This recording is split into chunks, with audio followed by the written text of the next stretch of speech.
Says we're live. Hold one moment.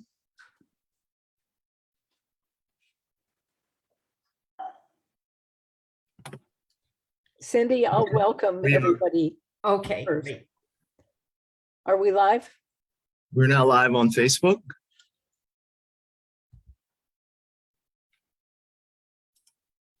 So we are ready to begin. Okay. I'm Marty Campbell. I'm this year's chair of the MAC, and I'd like to welcome all of the council members and Lynda Hopkins and Elise Weiland and our clerk, Cindy Culcasi, to the meeting, and all the participants out there whom we currently can't see.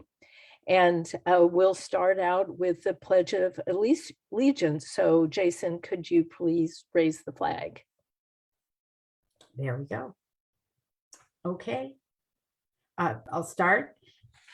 I pledge allegiance to the flag of the United States of America and to the republic for for which it stands, one nation, under God, indivisible, with liberty and justice for all.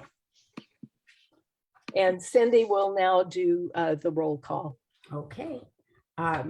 Scott, Here. Brian, Here. Ginny, I don't know if she's here yet.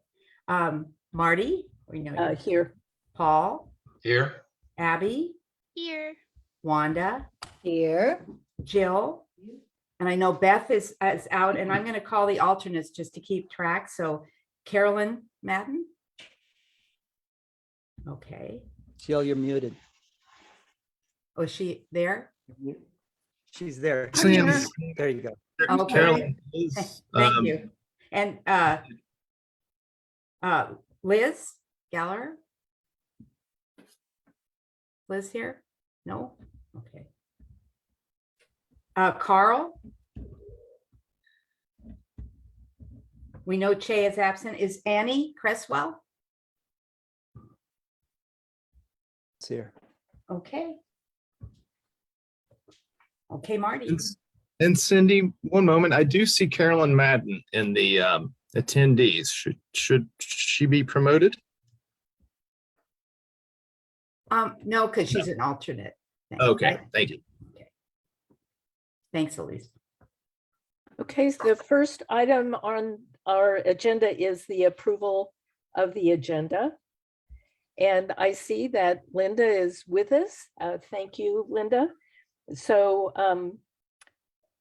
do I have a motion to approve the agenda as it's presented, or does anyone have an amendment to propose to the agenda? Wanda? I just have an addition and a correction to the minutes of the last meeting, but that comes afterwards. Yeah, that comes afterwards. Okay, fine.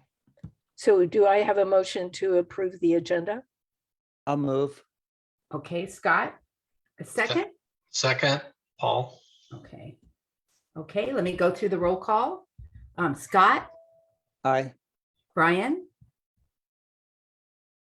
Raise your hand. Okay, I saw your hand, thanks. Ginny, Not here. Marty, Yes. Paul, Aye. Abby, Aye. Wanda, Aye. and Jill. Aye. Okay, thank you. Okay. Are there any statements of conflict of interest from any of the council members? Okay. And I guess there's no correspondence, correct, Marty? Yes, I haven't received any. At least, did you receive any correspondence? Okay, so we'll move on to the consent calendar. And we already know that Wanda has comments about the minutes. So I'm going to remove the set of minutes from the consent calendar, which will just leave the annual report in the consent calendar. So I'd like to begin by approving the consent calendar, which in this case is just the annual report. So do I have a motion to approve? Question. Yes, Can't Wanda make corrections to the minutes and we amend them and then approve them? that is what we're going to do. Okay, So, understood. Thank you. yeah, so this motion is to approve what's left in the consent calendar, which is the approval of the 2021 annual report. So do I have a motion for that? So moved. Okay, a second? Brian? Second. Oh, thanks, Brian. Okay. Let me go through my call here. Scott, Aye. Brian, Aye. Marty, Aye. Paul, Aye. Abby, Aye. Wanda, Aye. and Jill. Aye. Okay, great. Okay, and now we'll deal with the approval of the January 2021 minutes. So do I have a motion to open those minutes for discussion? So moved. In a second? I'll second it. Okay, Wanda? Yeah. Okay, Wanda. Okay, it's not a lot. It's just on the second page, under public comments. Damien Bounet's name was misspelled and Oh, he thank deserves you. to get his name spelled correctly. So it's Damien, Damian, and his last name is Boune. Great, thank you. That was a very good attempt at, the correct spelling. And then the other thing is just on page 13, when it's comments from the MAC, and I made a comment about how a local nonprofit in the Fort Ross area, received funding. I just wanted to name that local nonprofit. So that is the Coast Ridge Forest Council. Okay. Great. So I will thank you. correct that. Yeah, thank you. Thank you. And is that it? And that's it. That's it. Yeah. Does anybody else have corrections to this set of minutes? Seeing none, I'll call the question. Cindy, do you want to do the roll call? Okay. Scott, Aye. Brian, Aye. Marty, Aye. Paul, Aye. Abby, Aye. Wanda, Aye. and Jill. Aye. We're good. Okay. Moving on to the public comment part of the agenda. This is for comments from the public regarding matters of general interest that are not on the agenda, but related to the Sonoma Coast MAC business. Pursuant to the Brown Act, the Sonoma Coast MAC cannot consider issues or take action on any requests during this comment period. And due to time constraints, comments will be limited at my discretion. So we have 8 members of the public attending. Do any of you have comments that you'd like to make? And you can do that by raising your hand or submitting something in the Q&A. And likewise for our attendees on Facebook.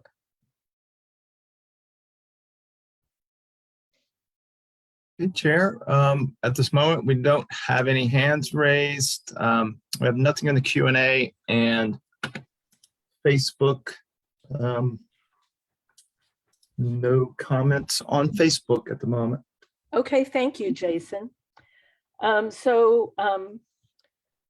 I have some comments to make in my chair report, and then we'll go on to the regular calendar items. First of all, thanks to everybody who's attending tonight's meeting. And I'd like to begin the chair's remarks tonight by announcing some personnel changes. First, Ann Yeager, the alternate from the Sea Ranch Annapolis area, has resigned from the MAC because she is moving out of the county. We'd like to thank Ann for her work on the MAC in the past year and wish her well in her new endeavors.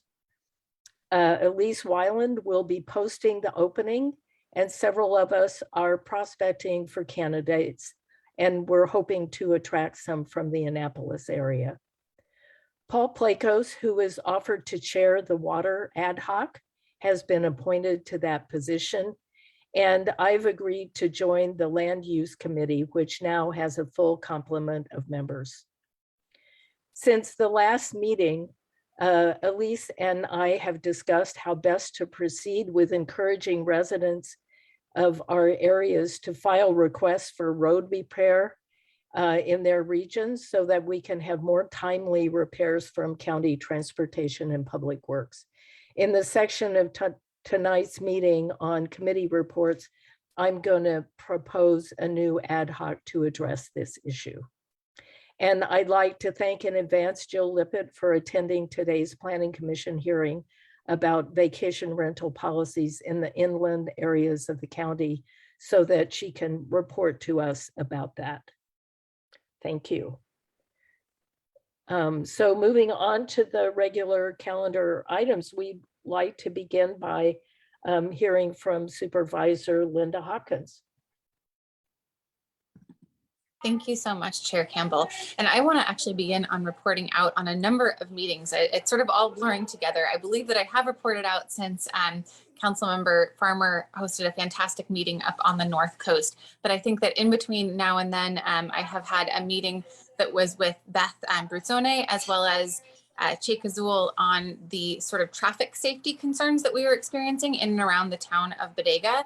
And we also, and I know that we haven't reported on this yet, just last week, was it last week, that I was able to meet with Councilmember Leubitz out in Bodega Bay and discuss some of the Bodega Bay needs. And so I'm actually sort of prefacing this with, you know, I want to get out into every single community that you all represent. And so, you know, if there's one that we haven't hit yet, you know, I'm thinking of Jenner. I'm also thinking of probably a need to revisit the North Coast because there's so much up there.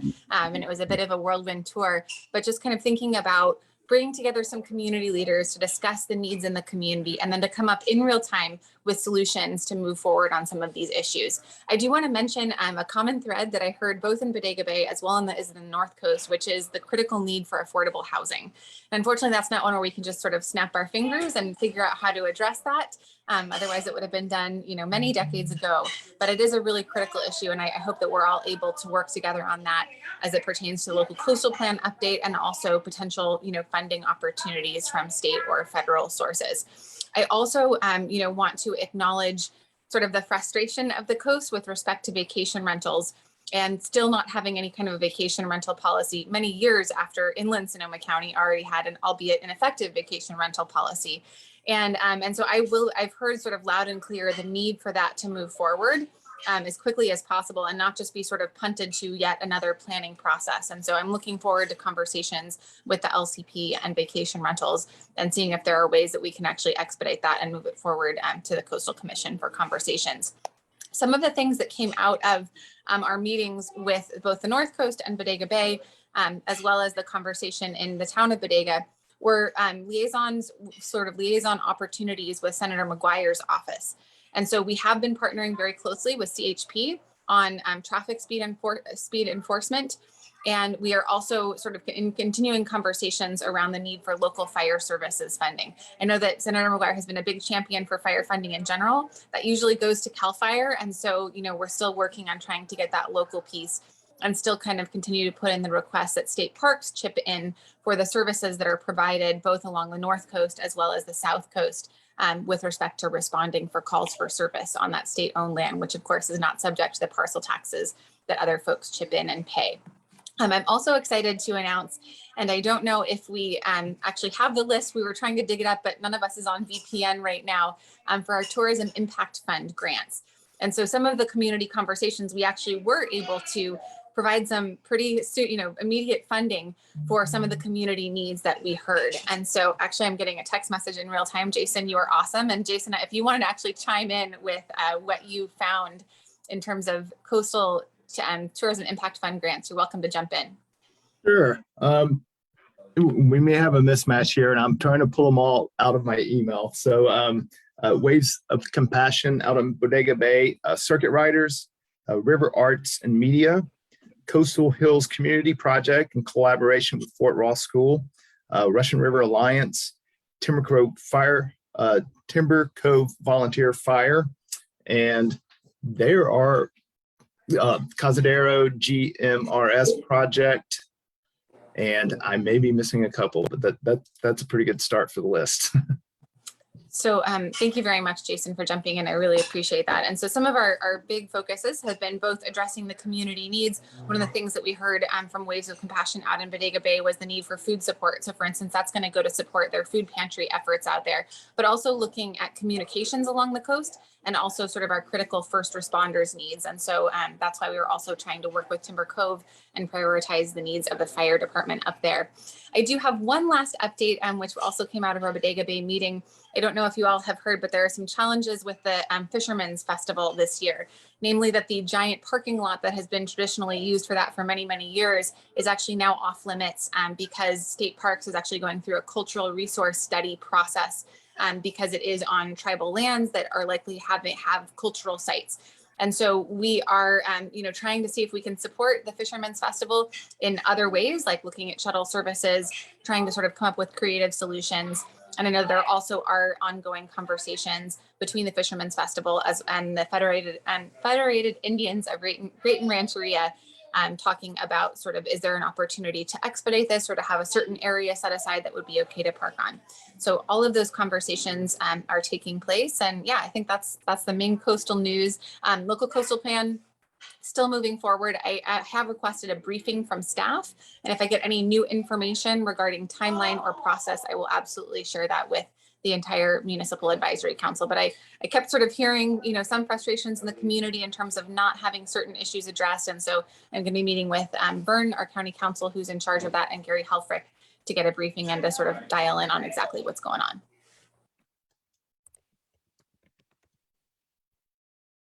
Okay, thank you. Does anybody have any questions for Supervisor Hopkins? Among the panelists, are there any questions? You could raise your hand. Yeah. Scott? Maybe since we're talking about the LCP later, but is this a good time to speak to LCP somewhat, I think? Yes, I think it is, particularly since we have Lynda with us. Right. Our coast, when Sonoma first was being developed, the coastline was the very second to be developed, Bloomfield, and then all the schooners working the coast, and our communities really started to build at that time. We had post offices up and down the coast and large communities. And of course, it was extraction, and that waned, and the Cazadero had a train come in. And the point is that our communities built up around these economic activities. And speaking to the LCP, excuse me, that there are rules in there that specifically speak to Timber Cove businesses, and they were put in at the very beginning, I believe. And they attempt to guide this community particularly, and outside of the other rules. And it was after discussion with Permit Sonoma, it was felt that it was right to remove those special thresholds for Timber Cove businesses and allow the regular permitting process to take place. However, at the planning commissioners meeting, they chose to retain it. And I'm not sure why they would want to retain this bias, but I think it is a bias. I think the staff at Permit Sonoma thinks so too. And I wanted to just highlight that, that all the business should be treated the same. An example is that there was a call for public stables in the Timber Cove area, when nobody envisioned having public stables. There was a hand coming down to try to guide things. And that becomes an added difficulty, pro or con, in the permitting process, which just seems to need to be removed and just made equal with every community as to how it's treated. That's it. Thank you. Okay, Wanda is next and then Paul. Okay, yeah, just quick, I thought like last meeting, Lynda, you were going to be able to talk a little bit about redistricting. I mean, obviously that's happened. It's really wonderful. We kept the coast together, really appreciate that big effort. It looks to me like the redistricting of District 5 was very close to Eric Konenshofer's proposal, but I wasn't quite sure. So I just wondered if you could just briefly say something about that. Absolutely. Yeah, that feels like ages ago that I happened. know. So yeah, and happy to answer any questions. Essentially, I would say that the rural nature of the 5th district was preserved. Rohnert Park was not placed into the 5th district. And so we actually now have an even more rural population than we did previously in terms of unincorporated versus incorporated balance. And we essentially picked up some communities in kind of northwest Santa Rosa, but we stopped actually just at the railroad tracks there. So we kind of picked up some of, I would kind of say almost like a sleepy bedroom community portions of Northwest Santa Rosa. James Gore actually told me, he was like, I think I've gotten more emails from the town of Geyserville in 1 week than I've gotten from that entire community in my term in office. But I am looking forward to meeting that community and, to getting to know any of the community-based organizations. But I would say West County is still very much West County. And in fact, we picked up some more rural areas. And if you have any questions about, sort of the Brown Act issue or any of that, like I'm an open book and I'm totally happy to answer any questions that you might have on that as well. But ultimately what the DA found, and maybe I'll sort of jump over into it really briefly, is that we should have provided advance notice as to the reason that we were going into closed session. She actually didn't say that we didn't have a good reason for going into closed session, right? So it wasn't about sort of whether or not it was appropriate for us to go in closed session. It was really about making sure that's disclosed ahead of time. And so we're actually making some bigger scale policy changes with respect to how we handle closed session, because this is kind of how we've always done it since I've been on the board. And it sounds like we need to sort of change and actually provide a little bit more information prior to taking that step. And the other thing was that staff actually sent out a memo to the full board that they shouldn't have sent out because it was essentially created sort of a hub and spoke meeting. Which is a good reminder of, making sure that staff is really careful, including on this MAC, right, to not sort of share information amongst members. And the funny thing is I actually don't even remember that memo. I was receiving hundreds of emails about redistricting, and mostly I was remembering, this is what Rohnert Park is saying, this is what West County is saying. And so that was kind of ironically lost in the noise, but it's an important, and I think that we're going to be actually doing new Brown Act training, both for the board as well as for our CAO staff. And there are some kind of evolving rules, particularly as it pertains to electronic communications and social media. So we'll definitely make sure that the MAC has access to all of that. And I might kind of offer like a refresher course to anyone who wants it, just to stay on, the side of what is right and what is the current evolving case law. Okay, great, thank you. Thank you. Paul? Okay, this is just a little tangential information for Supervisor Hopkins and her staff. I just wanted, sometimes it's hard to keep track of all the resources, tiny little resources in your district, but I just wanted to make sure that you were aware that there is a food bank in Annapolis. It's the Star Cross Monastic Community, and the food comes from the Redwood Empire Food Bank. The program helps out probably 40 families twice a month on the first and third Fridays of the month. Just wanted you to be aware of that. Thank you so much. And if they could use additional funding, I would definitely say that would be a great potential grant application for the Tourism Impact Fund. So Okay, that's great. I will contact Sister Julie and Elise. Thank you. So is the TIF funds for this year, are those grants still open? We sort of have deadlines that are given to us by the CAO where the money goes out in tranches, but the good news is we actually still have money. So, we're going to sort of miss the deadline for the sort of closest, dispensation of the money. But I would say, please keep sending in those applications and we can certainly take them as they come and find an appropriate time on the board calendar to move it forward. I think it's a really great opportunity, especially for these relatively small needs, right? Where, $5,000 worth of food, that could actually go a really long way for that family of 40, right? So that's really what we want to be investing in, is things with a direct community impact that's being worked on by the community themselves. Yeah, thank you. Okay, and I'll call on myself next, and then Jill. I have a comment about the LCP input. Lynda, I don't know if our community manager from Sea Ranch, Jennifer Merchant, sent you a copy of her final letter about the LCP. But in addition to a concern about affordable housing with a capital H and a capital A and a capital H, we have a concern about housing that ordinary people can afford to live in. So they may not be able to get capital A affordable, capital H housing, but they still can't find a place to live here. And I'll make sure to send, she addressed that letter to Tennis Wick. I'll make sure that you get a copy of that post haste long before it comes to the Board of Supervisors for consideration. And that is, I have noticed from hearing people's comments over the years that that's an issue that applies up and down the coast, and I'm sure you're aware. And the LCP policies, both current and proposed, are very unfriendly to affordable housing.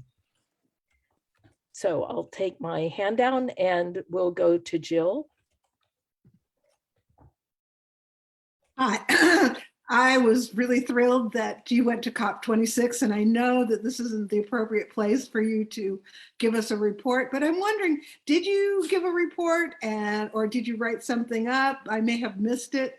I'd be really interested to hear your perspective on the experience of COP26, what you learned, what you took, the takeaways. If at some point, now I don't think it's appropriate time for that, but I just wanted to put in a plug for that. Or if there's a resource out there that you did write up that I missed, I'd love to know how to access that. I really appreciate that. And I promise that I will follow up at a different meeting when it's appropriate. But yeah, we've written a few things and would love to share. And I think there are actually some really important lessons learned for Sonoma County. So yeah, let's definitely talk about that. I also forgot, if I may, through the chair, one small update, which I'm sure the water agency is going to get mad at me about because they're not quite ready to sort of go public and have the public meetings yet. But I want to share with you information in real time when I get it, which is that the water agency for many years now has been looking for a location for a sort of radar that would assist with weather forecasting. This in particular would allow us to sort of figure out well in advance when we're going to see an atmospheric river, how much precipitation it could actually dump, where it would actually dump that precipitation, as well as being predictive for fire weather. So it would really sort of greatly expand our capacity basically to prepare ourselves for floods and fires. And they've been looking at the Sonoma coast, right? Because the weather rolls in from the west. And I will say, a little bit apprehensive because I know visual impacts to the Sonoma coast are a huge deal. And I have tried to advise them and really, quite frankly, advocate with them to not pick an area that is going to, really create a dramatic change to the landscape. They now have actually come up with a potential location, and we're planning on meeting with North Coast leaders, including, sort of the Municipal Advisory Council, insofar as we're not violating the Brown Act. If we need to, we can actually call a special meeting about it, but doing a tour. And they're looking at a location sort of up in the Sea Ranch area around the pond. And so it would be fairly well out of sight. That's kind of all I know right now, but we will be doing an in-person meeting in which we will sort of invite, the local MAC reps to participate, and then following up with a larger town hall about it as well. And so that's going to be happening sometime in the next few months. And I also want to make sure that there's an in-person town hall meeting. I'm going to be up there anyway. I would love to, have a community meeting with whoever would like to participate. So I just want to give you a heads up on that. It is a good thing in terms of the forecasting and sort of the ability to basically mitigate and manage future disasters. But we also want to make sure that it's done appropriately and in a way that doesn't create impact to our environment. So I just want to give you a little, I'm sure water agencies, if they're going to hear about this, are going to be irritated, but I wanted to share that information with you. Thank you so much. Let's see. Jason, are there any hands up by the attendees or people on Facebook with questions for Supervisor Hopkins? Right now, we do not have any hands up in the attendee list. No questions in the Q&A. I'll pop over here to Facebook, and it doesn't appear that we have anything on Facebook. Okay, thank you. So thank you so much, Supervisor Hopkins. It's always a pleasure. to hear from you about all the things you're doing. And we really appreciate how energetic you are, and seeing your face again more often now that you're not the chair of the Board of Supervisors, in addition to being our supervisor. Moving on to Chris Pullman. Chris was, I think, one of the founding members of Friends of the Gualala River, and he has been, isn't that right, Chris? It preceded me. Yeah. I'll touch on that in a second. Okay, and he's been involved in their activities for many years, and it's a delight to welcome him to tell us about the Friends of the Gualala River and what they're doing. And I told Chris in preparation for this meeting, I know Scott had told him the same thing, that many people, many MAC representatives didn't even know that the Gualala River ran through Sonoma County. So it's going to be a delight to hear what you all are doing. And thank you very much for coming. Well, thank you. Yeah, and thank you for giving an opportunity for Friends of Gualala River, or Fogger, that we like to shorten it to reintroduce many of you and maybe introduce some of you to what we do. We've been around for a while, and we're kind of central to, obviously, coastal issues, since we're an advocacy group for environmental concerns of our watershed.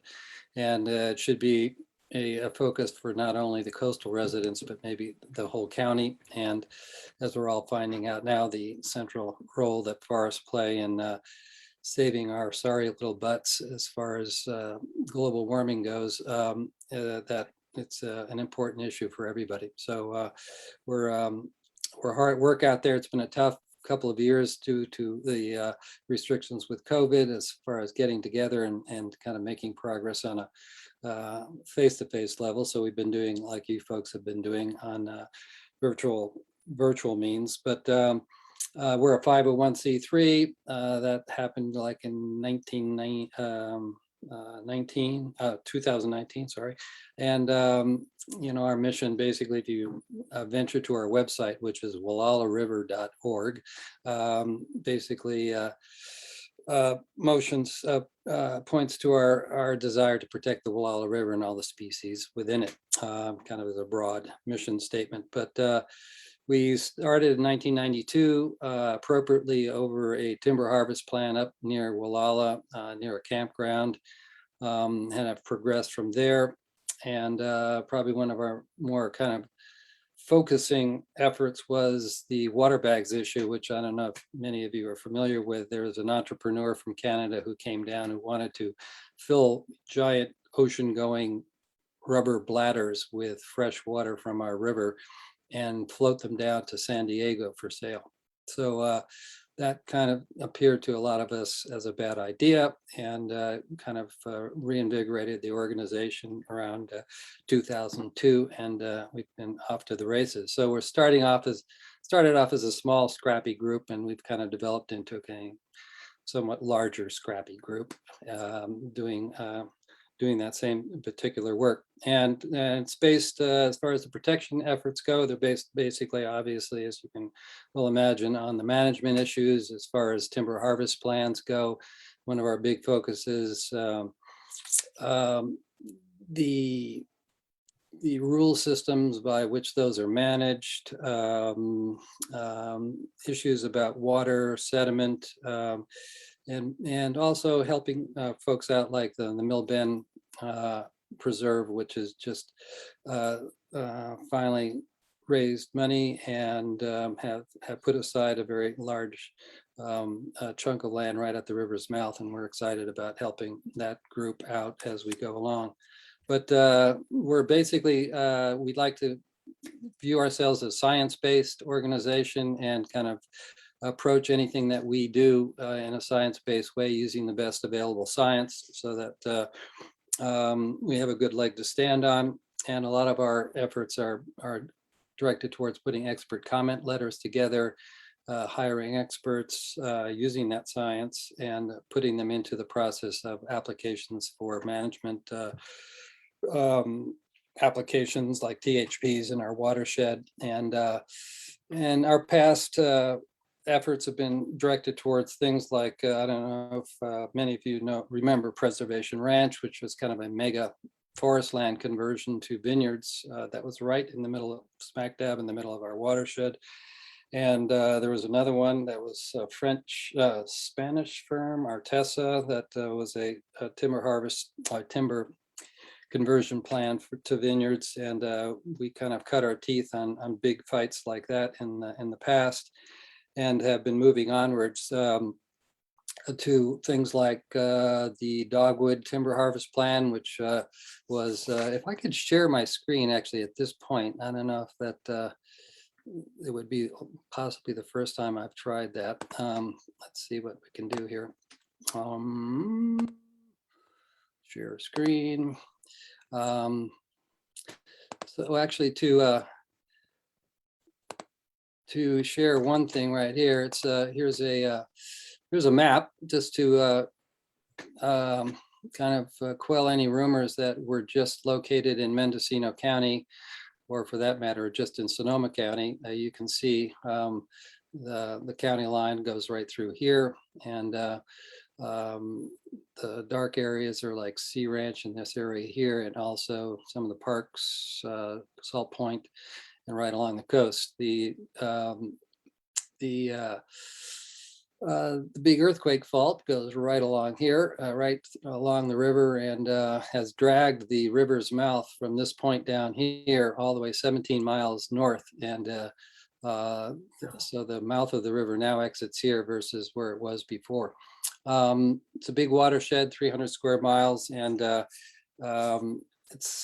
has a number of large timberland owners. And we've been basically at odds with many of the plans that they've submitted, and have been working on those. This gives you another idea of perhaps a plan. This is the Dogwood Timber Harvest Plan. The areas in red are, and this spans about 5 miles all the way down the river.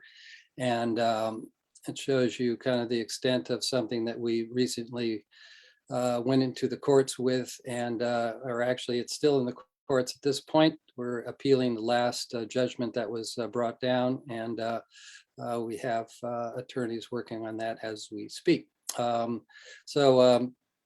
It's been kind of a long slog, and to do the challenging work, we've obviously had to go out and, as I like to call it, put the thermometer on the lawn, you know, for your raising of funds to see if you can get to a goal.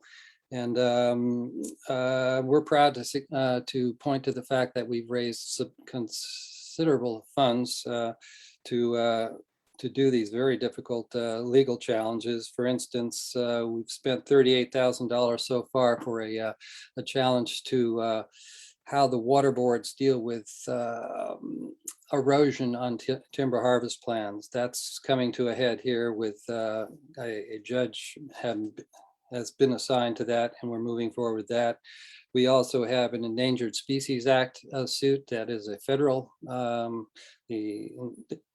federal rule. Endangered Species Act is federal, and have partners of Center for Biological Diversity along with that suit.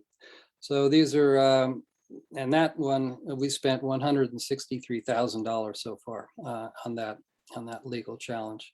So we have that money in the bank. We have more that we've done, and we would like to thank all of our very helpful funders for, you know, successfully being able to do this. It's pretty impressive figures for such a small organization like ours, and we're quite proud of that. So right now our scrappy group is still working on these watershed issues, the legal cases, watershed education. There's a project I'm working on to install a interactive exhibit at the visitor center at the Gualala Point Park.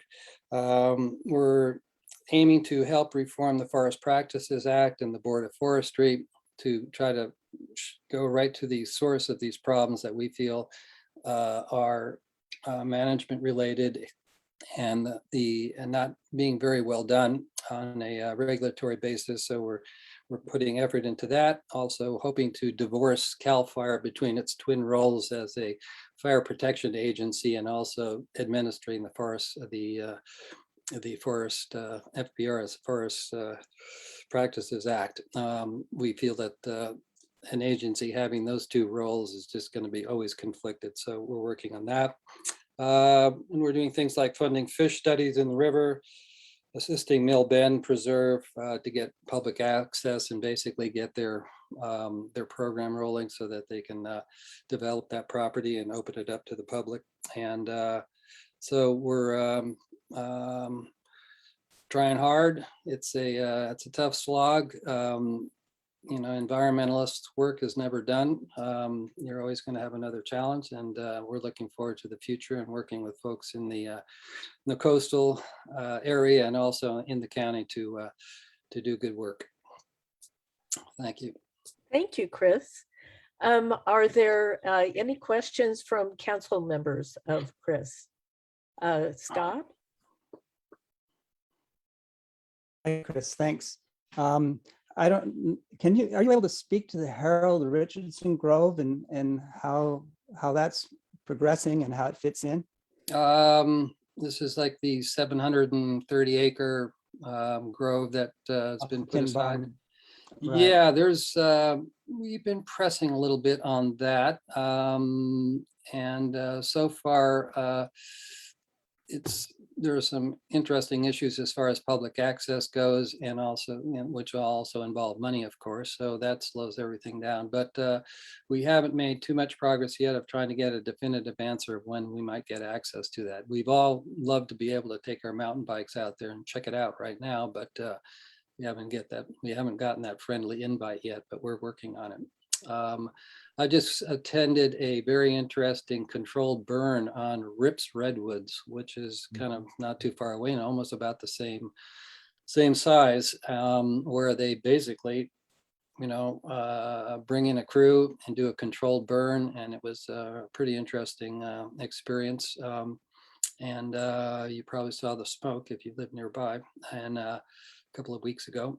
And that is another interesting piece of property too. He's doing some interesting things there. So ultimately, between you and me, I think just public acquisition of the forests is the only way that we're going to protect them. Anything that's being managed for profit, you're going to have a problem with as far as having it managed correctly, because they're just taking the biggest trees, and the biggest trees are the ones that you're supposed to save. All the science is pointing to that now. So if you go in there and leave spindly little trees afterwards, they're fire prone and they don't sequester carbon as well as the larger trees goes, and it's a loss for the public. So public acquisition and some of these great projects like the Richardson Grove and Rips Redwoods are encouraging as far as that goes. So you're working with Save the Redwoods League on that?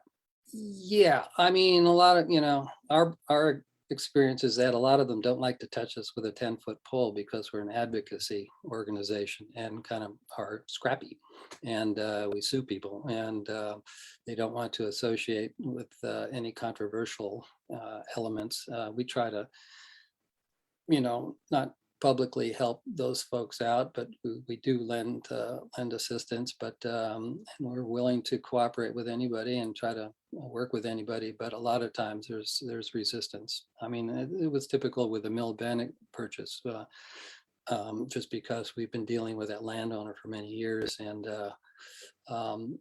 we were a persona non grata basically. So we kind of stepped to the side during that process. Yeah, just finally, do you think there's a role for Transportation Public Works when traffic does start coming to that location? It seems to me that county needs to be aware of a new destination and to prepare for that. Is that yeah, there are a lot of a lot of elements, moving elements there. First of all, our roads are not particularly extensive out here, and we're kind of limited to kind of smaller access things. It gets down to sometimes, well, at the end, near the end, dirt roads that have to be kind of developed into something that's decent. Lynda did a great job not too long ago about getting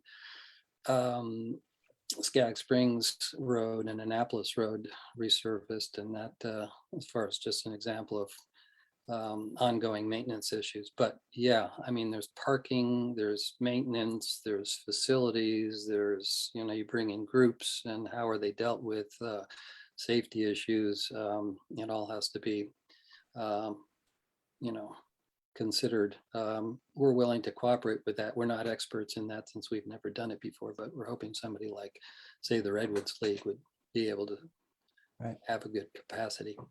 Yeah, it's a unique piece, akin to Muir Woods, I would think.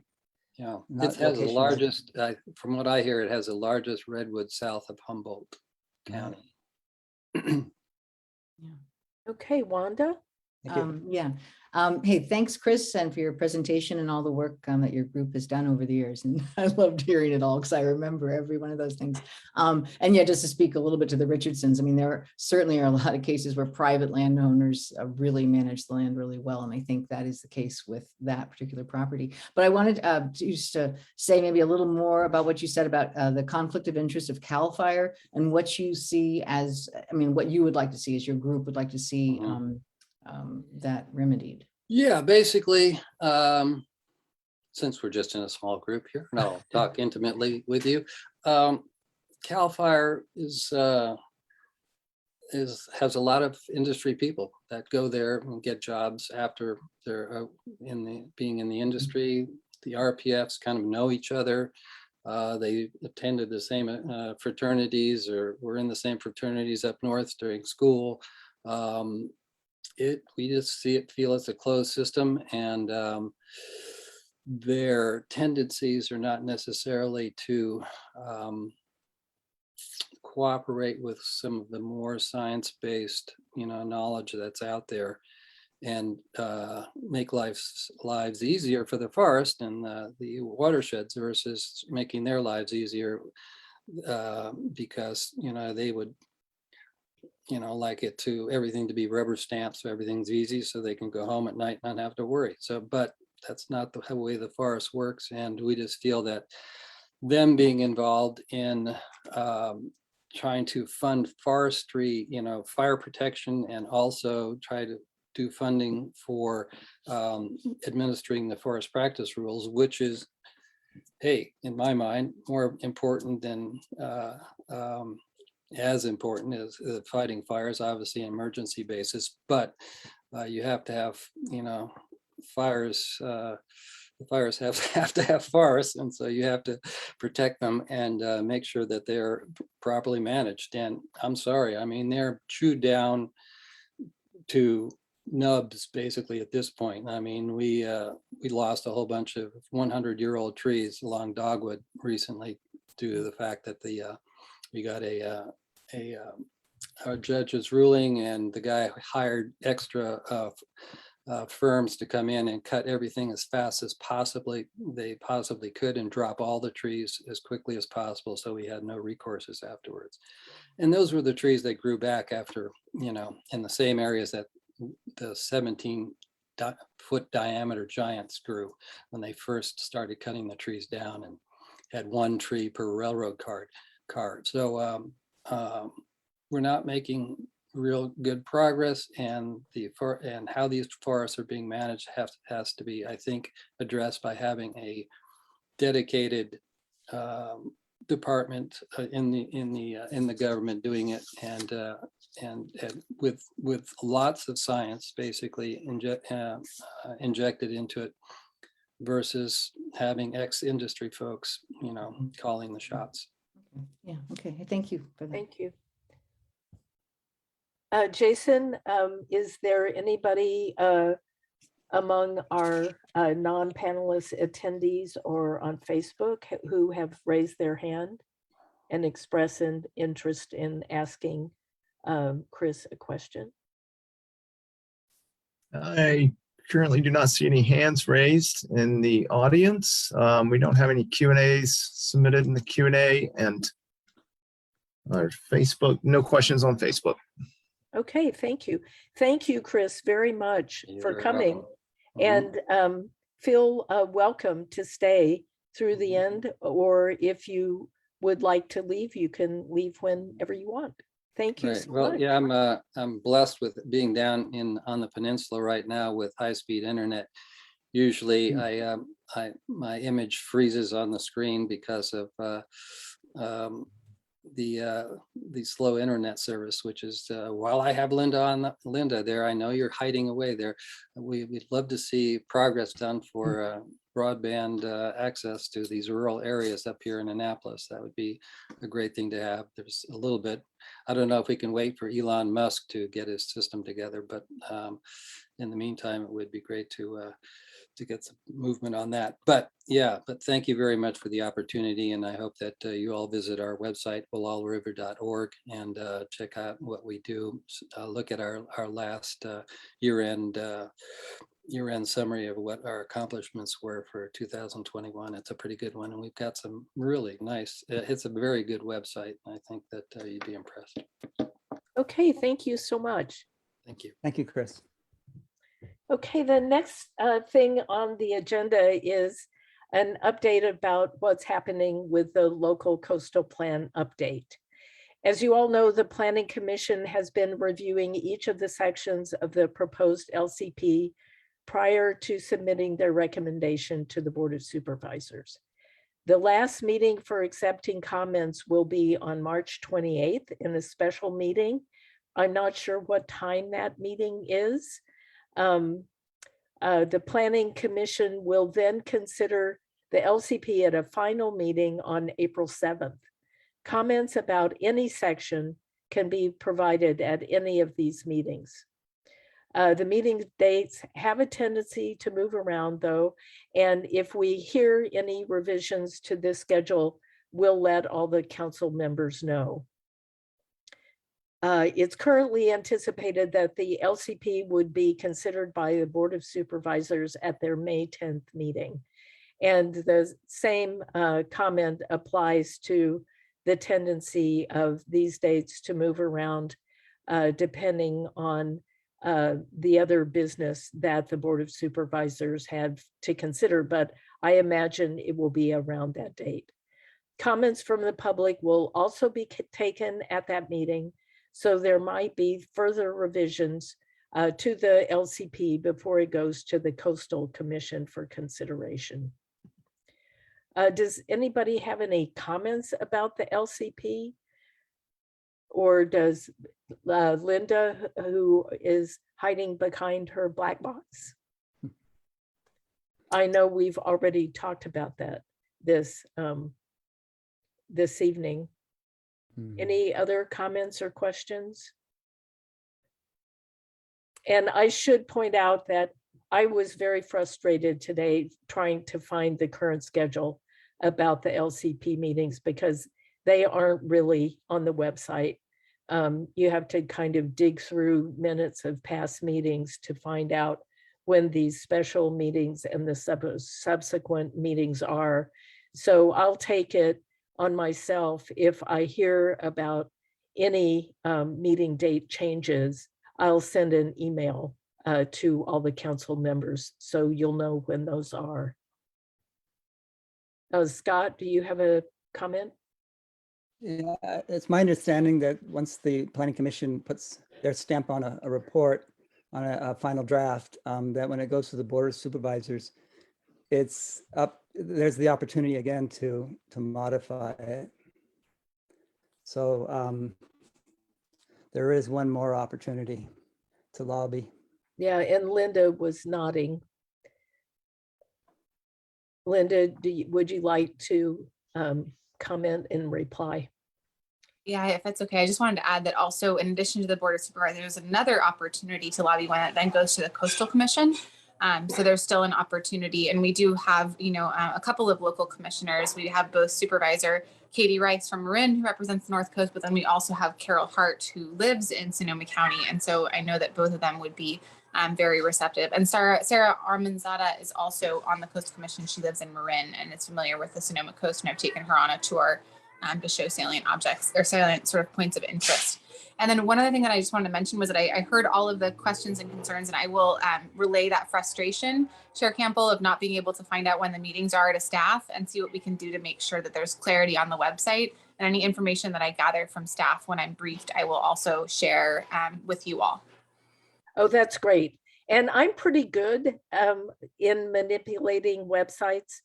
So if I can't find it, most knowledgeable other people wouldn't be able to find it either.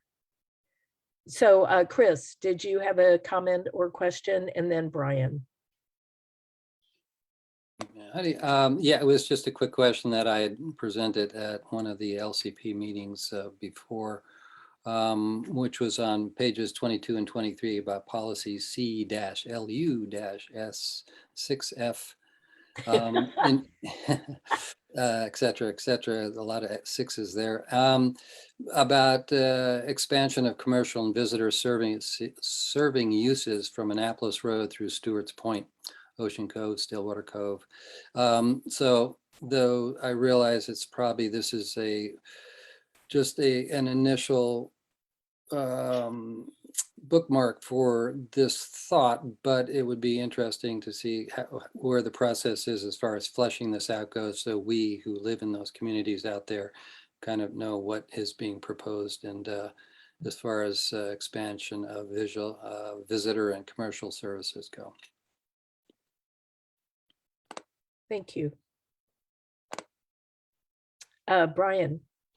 So I will second you on the local coastal plan update website.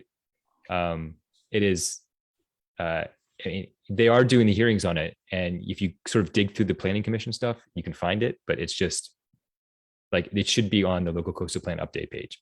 But so I second that. But the other issue is with respect to vacation rentals, we don't have to, we can come back to that after the local coastal plan update, in terms of if we wanted to look at how to regulate those on the coast. We have to go through, I know we have to go through the coastal commission, but that doesn't have to necessarily go through this round of the local coastal plan update. Is that right? I believe that's right. And I see Lynda reaching for her key on the computer, but we've been kind of waiting for the county because we know the county is going to have an effort to talk about vacation rental policy in the coastal areas. So, and we'll have a report later on by Jill, who attended this afternoon's Planning Commission hearings about the inland vacation rental programs. But Lynda, I'm correct, am I not, that the county will go on to have a coastal area vacation rental policy discussion? Allegedly. And Yeah, it's sort of my, so it's sort of a question for all of you is, would you rather kind of maybe slow down the local coastal plan process and then say, take the policy that's inland and kind of put it in the local coastal plan, so at least you have something? Or do you want to sort of advance local coastal plan and then come back to the county to, actually provide a vacation rental policy for the coast, which I've been waiting on for how many years now? So that's my concern, is that unfortunately sometimes coastal priorities just slide in terms of the planning process. And so, some people are advocating for it being bundled, right? So that we know that it's going to actually get across the finish line. So it's a question for the MAC. If I'd be curious to hear folks' thoughts. I mean, so my concern is just that the permits NOAA just doesn't seem to be particularly concerned with, with us out here. Maybe it's just because they require so much more work and having to go to the Coastal Commission. But I mean, it's not like, the Coastal Commission has specifically cited places where it's happened before. So, I like that we obviously we also have out here some of the densest vacation rentals in the county, if not the most dense. So, I mean, I think if we're just ignoring Bodega Bay, I mean, our population has gone down from 2010 to 2020 out here by 40%. Wow. From, I think it was 1,500 in the 2010 census to just over 1,000. So in Bodega Bay, you mean? in Bodega Bay. Yeah. So I mean, that's not not all vacation rentals, but I mean, it is just increasingly hard to find rentals for, long term. So I mean, I know, we're a small community, and I know, obviously Sea Ranch has somewhat different concerns, but sort of out here, we if we continue to let it slide, at some point we cease to become a community at all. And now we're just, people who are commuting in to service tourists. Okay, Jill, and then Paul, and then me. It seems to me, in responding to Lynda's query about how we would best pursue a vacation rental policy, I have not drilled deeply into this, but it did look to me like the Coastal Commission has a history in the past of allowing restrictions on vacation rentals on the coast. But each one of the ones that I looked at seemed to always revolve around the accepting an LCP. So it looks like, the exemptions that they made, or the exceptions that they made, allowing for vacation rental density limits in certain communities, all appear to me to have arisen in the LCP, which then was adopted by the Coastal Commission. So, as I said, I didn't drill very deeply, but that was what it looked like has happened in the past. That seemed to be the process, is that the LCP had these exemptions or these exclusions, and the Coastal Commission then ruled on whether or not they would accept them. So it seems that we should be directing ourselves to the LCP at this point. At least that's my preliminary idea. Thank you. Paul? Jill may be very right. But if I had a preference, I'd like to keep the two, the LCP and short-term rental rules separate. Otherwise, we're going to be at the mercy of whichever one is the slowest to get approved, for either of them to get approved. So again, I'd like to keep them separate if that's possible and if that makes sense. So, and now I'll call on myself. As Lynda, as you probably know, the idea of short-term rental regulation was a very controversial topic at Sea Ranch over the last couple of years. And in contrast to Bodega Bay, in fact, the population of short-term rental properties at Sea Ranch appears to have remained pretty constant in terms of numbers. And that is at the same time that the number of properties grew. So the percentage of homes here which are on the short-term rental program appears to have dropped slightly over the last 20 years. We don't have perfect numbers. So that's couched in a recognition that we have concerns about the quality of the numbers. Everybody here was pretty consistently welcoming of the idea of regulating and requiring people who rented out their homes to register with the Sea Ranch and the county and pay a fee. So that kind of regulation isn't particularly controversial here, I would think. But the regulations that limited the density of how many rental houses could be in a neighborhood and how far away they had to be was extremely controversial, and it was kind of poorly handled by the local governance authorities on the committee and the board who were handling that controversy. And so I think when you consider whether you want to slow down the LCP process to incorporate short-term rental regulations on a broad scale into the LCP process, I think you should assume that that will require a fair amount of community opportunity to speak. And so it could be kind of lengthy. At the same time, it would be very targeted. It wouldn't be like the same scope as the whole LCP, which covers lots of topics and lots of interests. So it would go faster than the revision of the entire LCP did. But I think you should think about it as requiring probably at least 6 months or 9 months of public comment period to allow people to express their opinions. And this is a hot topic, as you know, and it's an important topic. And those of us who've been reviewing the LCP, it has taken forever, as you know. But I think, that's a consideration you should have about whether or not to slow down the LCP to include vacation rentals. In an absolute sense, it would be the right thing to do, but it is going to slow it down. And Paul. Thanks, Marty. I just wanted to, Marty was absolutely accurate in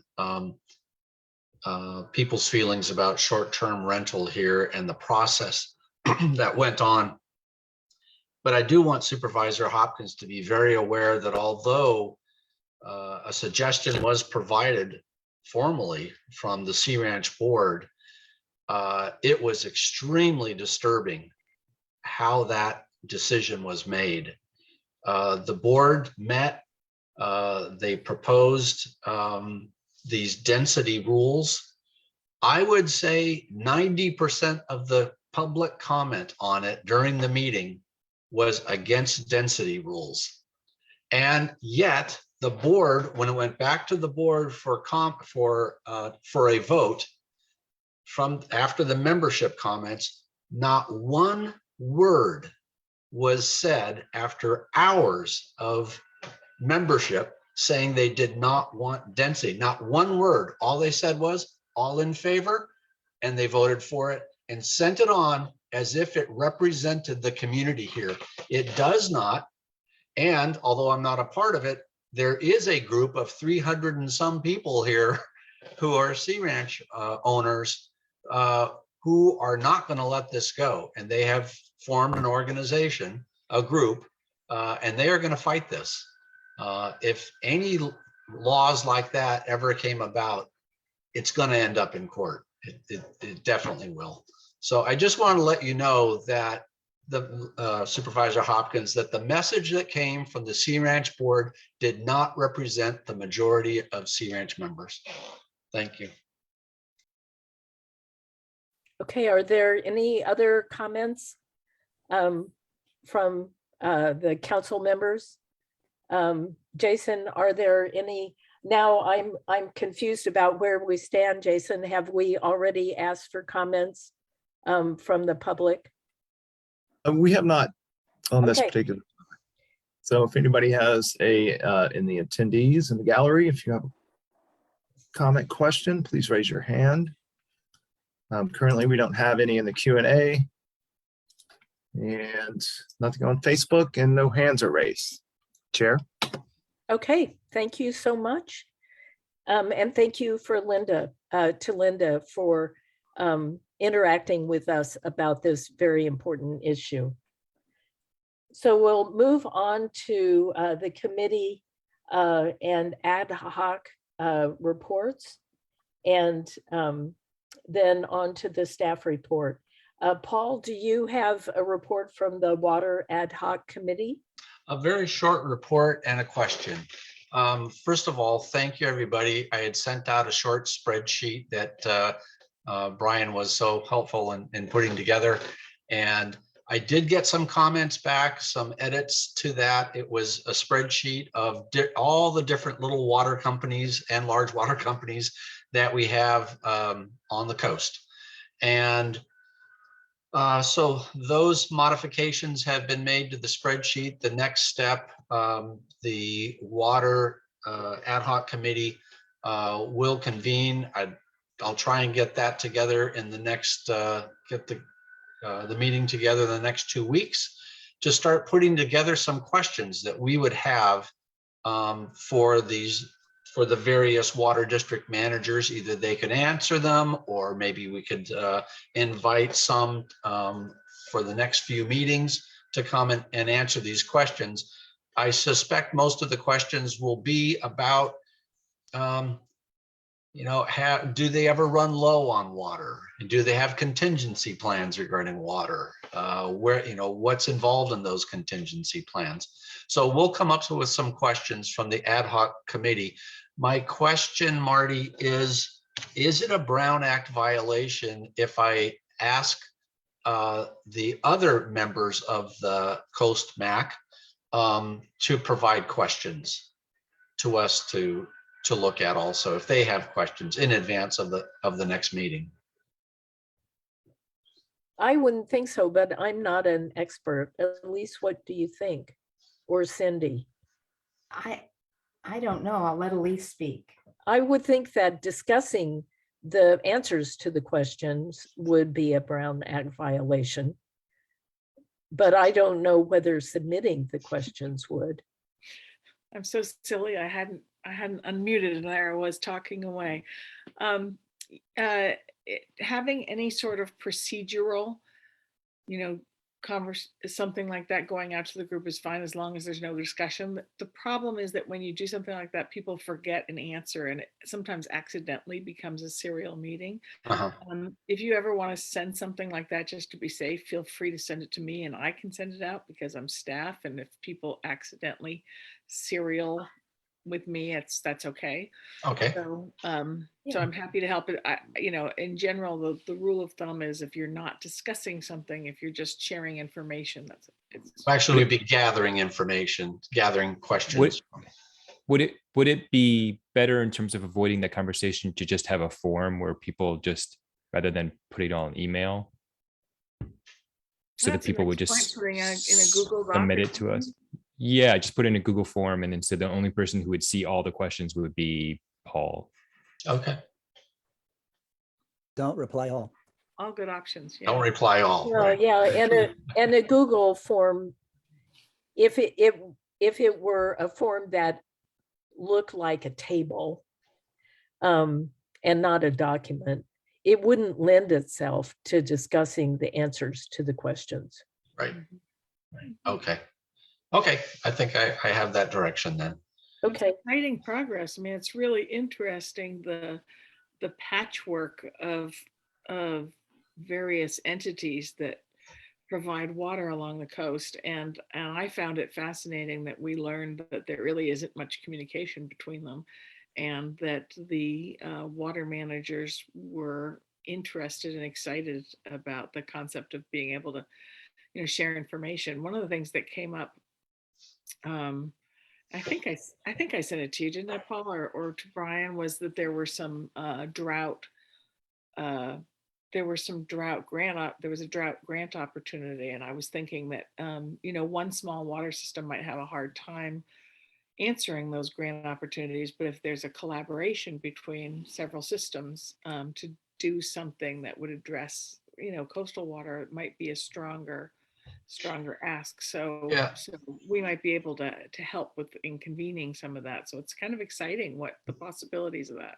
It is. If I'm thinking of the same document that you had sent me, as I read the detail of it, I thought though it was for grants of private property water, not water companies. Yeah. So now maybe there was something else I didn't receive. But We'll keep our eyes out for grants all the time. So yes, absolutely. yeah, I'm sure other things will come from the drought. There is, so I'll stop talking because it's such an interesting topic. It is. Okay, Okay, that's it, Marty. okay. Does anybody have any questions they like to ask Paul about his ad hoc and what they're doing?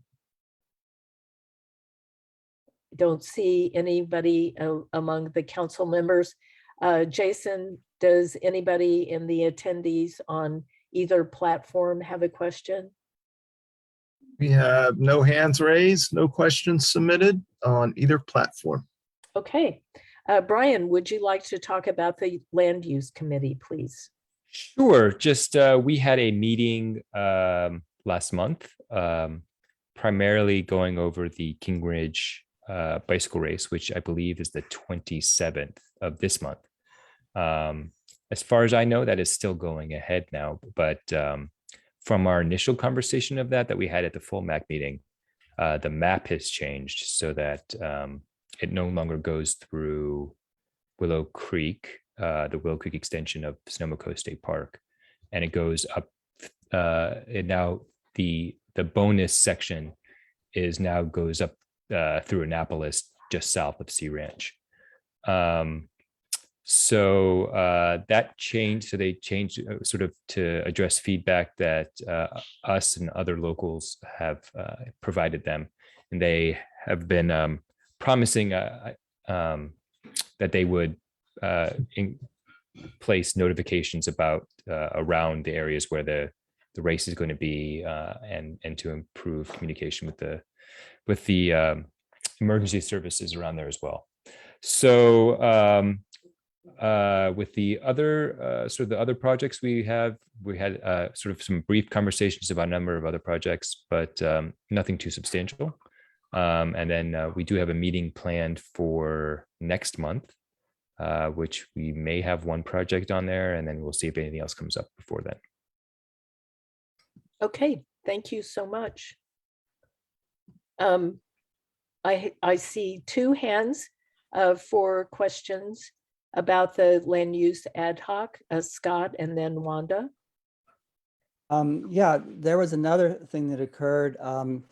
C. Higgins had challenged events occurring in the coastal zone as needing a development permit. And Permit Sonoma is relying on a very old memo to not need to go down that way. Well, after all the dust settled, Permit Sonoma realized that they needed to change their approach. So they're trying to modify the local coastal plan to accommodate events that occur on public ways in the coastal zone, not needing that. I still don't, this event that's happening on the 27th, interestingly, does go into the coastal zone, but's being approved on the memo rather than the understanding that the memo doesn't really carry weight. I don't see how they can change it midstream, but that's in the works. I think from my understanding is that they're in the process of doing this sort of larger events change into special events permitting. My hope is that they will sort of consider how much consideration the coastal development permits need to be taken into account when they need to be. Right. From what I understand, there's still a very limited number of times that the Coastal Commission has gotten involved in special events. So I think balancing out those competing interests with respect to when the Coastal Commission and when the coastal development permits need to be applied to special events, temporary events. I think Permit Sonoma is aware of the problem now, but I think during the process of the special event regulation changes, I think that the people who are interested in that and sort of us as a body need to make sure that we're continue to be in the conversation so that there's a clear discussion of how that's going to be changed. Right, and a follow-up, did we ever receive an application for the Grand Fondo? I did not receive it. At least, did you ever see it? It's sort of, Come through. yeah. So the maps that are on their website now sort of slightly dip into around Tin Barn Road. So which are, Annapolis and up, it goes up King Ridge, Tin Barn, Skeg Springs Road. So Yeah, it comes so- through the coastal zone. yeah, so the two larger of the categories. So I know it impacts the Lower Russian River MAC as well. So I don't know if we'll do some sort of combined, but that is coming up really soon. I think it's the mid to end of April. So, but we haven't seen any permits. So I don't know if Permit Sonoma hasn't let us know about anything anyways. Thank you. Wanda? Oh, I think you just muted yourself. oops. Okay. Yeah, I was actually asking about the Gran Fondo as well. Just to point out that, I mean, over the years that's been happening. They really have changed the route. I mean, in a much better way. They used to go this incredibly dangerous road, Hauser Bridge Road, and it's just, I mean, a lot of accidents happened and it was really bad. So it's good to see that these things can be changed. But yeah, I haven't heard that mentioned. And also, you were calling it the King Ridge ride, or the King Ridge bike race. I mean, I'm assuming it's really a ride, or I mean, it's from what I understand, they call it the King Ridge Supreme event. From what I understand, it's not a race as in like start to finish. Right. They have a couple timed sections so that okay. no matter when you come through, Right. When you start at point A, you get to point B, those have prizes, but the rest of it is not. It's just more of a ride. So from what I understand, they go in sort of smaller groups. They're not all, what's it? Right. I think they said 400 people, 500 people. They're not going to be all in one pack. So okay, kind of king of. And to some degree, they do that. Well, not to some degree, to a big degree, they do that because they have rights to ride bikes on public roads. So if there isn't a big pack, there is no there is no law that allows us to stop people from riding bikes on public roads. And I'm all for it, actually. So that's right. That's an interesting piece about it, and it works out nicely because as long as they stagger it out and have people stretched out, it's less of an impact. So. No, that race, that's interesting. And just one other point, the expression, what is it called? Ministerial permit process, meaning that it just goes through. Is that kind of what we're really trying to change here, or a little bit with this ad hoc group? I mean, so happen? I think that's a lot of what Scott referenced earlier. That from what Bradley Dunn's conversation at our previous meeting, their take on sort of these rules of the road races were that they were all ministerial. So the rules of the road being that they have to, behave as a vehicle.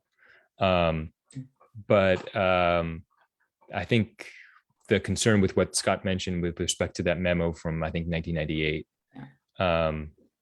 whether that still applies and how that's, because it has sort of very specific rules about how coastal development permits are going to be applied. Mostly they're like have to be in the summer and they have to be, sort of touch sand.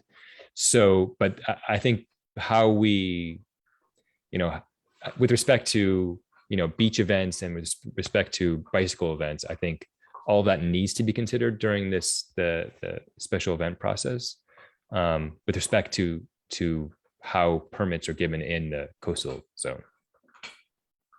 Okay, Lynda. Thank you. Lynda, and then Scott.